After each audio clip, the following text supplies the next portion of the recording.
जय हिंद दोस्तों, मैं हूं आशीष और आप सबको इंडिया में जान पर स्वागत है। दोस्तों आज आप सबके लिए एक अच्छा खबर है, एक बुरी खबर है। अच्छा खबर ये है, आज महाराष्ट्र की पुलिस ने महाराष्ट्र की गढ़चिरौली में 13 नक्सलियों को मार गिराया है और अभी भी इनकाउंटर चल रहा है। हो सकता है ये आंकड़ा और आगे बढ़ सकता है। दूसरा बुरा न्यूज़ ये है, आज पंजाब की मोगा में इंडियन एयरफोर्स का MiG-21 क्रैश हो गया है और जिसमें इंडियन एयरफोर्स पायलट का बलिदान हो गया है। दोस्तों ये दो टॉपिक पर मैं आपको छोटा सा अपडेट देने वाला हूं। जानने के लिए आप आखिर तक ये वीडियो को देखते रहिए और ज़्यादा से ज़्यादा लाइक शेयर करना मत भूलिए। दोस्तों अब मैं आपको मैप में दिखाता हूँ इनकाउंटर कहाँ चल रहा है। आप देखिए, ये रहा भारत का मैप। ये जो रेड वाला मार्क आप देख रहे हो, ये है गढ़चिरौली, ये महाराष्ट्र के एक ज़िला है। दोस्तों इस एरिया में हमेशा नक्सल और पुलिस के बीच मुठभेड़ होता रहता है। 2 महीने पहले ही नक्सलियों ने एक पुलिस स्टेशन पे 2 ग्रेनेड दागे थे, लेकिन किस्मत अच्छा था, वो ग्रेनेड फटा नहीं, इसलिए ज़्यादा नुकसान नहीं हुआ। लेकिन 2019 के आसपास इस एरिया में नक्सलियों ने घात लगाकर तकरीबन 19 पुलिस वालों को मार दिए थे। इसलिए अब महाराष्ट्र की C60 कमांडो जो पुलिस से आते हैं, वो अब नक्सलियों की बैंड बजा रहे हैं और तकरीबन अब 13 नक्सल की मौत कंफर्म हो गया है और 8 डेड बॉडी पुलिस के हाथ लग चुका है।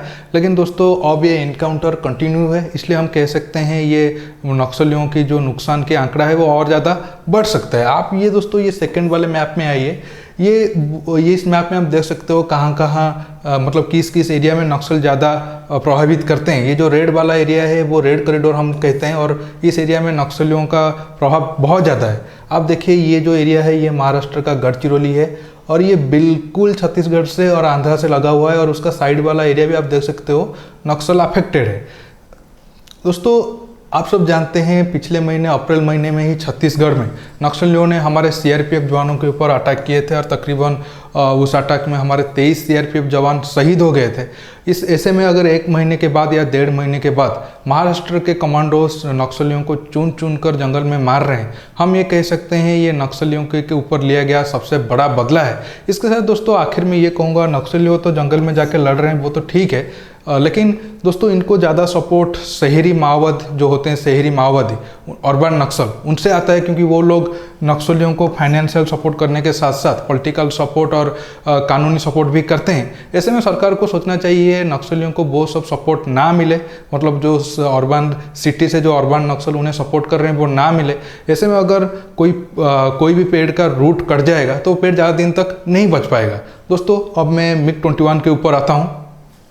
दोस्तों कल रात को पंजाब की मोगा में MiG-21 क्रैश हो गया था और जिसमें स्क्वाड्रन लीडर अभिनव चौधरी जी वीरगति को प्राप्त हो गए और उनका बॉडी जो MiG-21 गिरा था वहाँ से 2 किलोमीटर दूर बरामद हुआ और तो अब उनकी जान चली गई थी। दोस्तों अब आपके मन में सवाल होगा, MiG-21 रात को क्यों उड़ रहा था? क्योंकि अभी तो पाकिस्तान के साथ हमारा ऐसा कोई बड़ा विवाद नहीं है जिससे हम कह सकते हैं हाँ एयरफोर्स हाई अलर्ट पे है।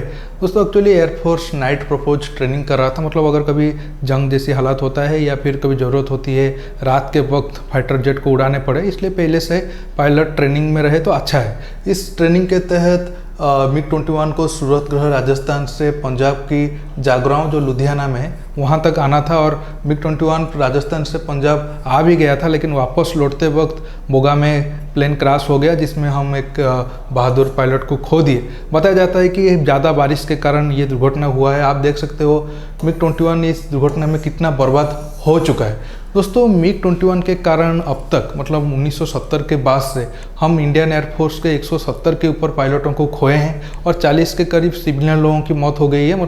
जब MiG-21 गिरता है हमेशा ज़रूरत नहीं है कि वो ऐसे खुले एरिया में गिरे, कभी कभी वो सिविलियन एरिया में भी गिर जाता है और इस कारण से 40 के ऊपर लोगों की मौत भी हो चुका है। दोस्तों अब इंडियन एयरफोर्स में MiG-21 सबसे पुराना फाइटर जेट है।